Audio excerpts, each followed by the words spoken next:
Hello, traders. FX Pip Collector here. Today is Thursday, March 27th, and this is my analysis for the Euro-US dollar. If you haven't done so already, definitely do check out my free Discord channel linked over here in the corner at the end of the video.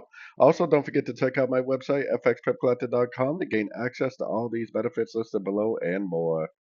So we had a pretty strong move down yesterday afternoon on the euro dollar, and then it did recover quite a bit throughout the Asian session.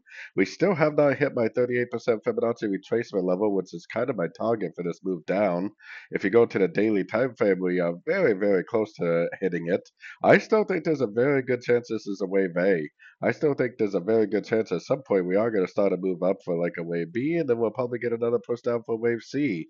Now, don't get me wrong, it could turn into a 1, 2, 3 and just keep going down, but I think it's more likely a correction to the last impulsive move up.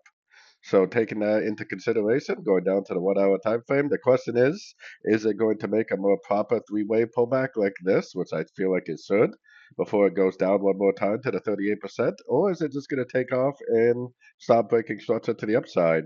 I think it's more likely we'll see some sort of a three-way pullback, some sort of an ABC correction like this, then probably push down to the 38% Fibonacci retracement, and this is still all just a wave A or possibly maybe a wave 1 on the daily time frame.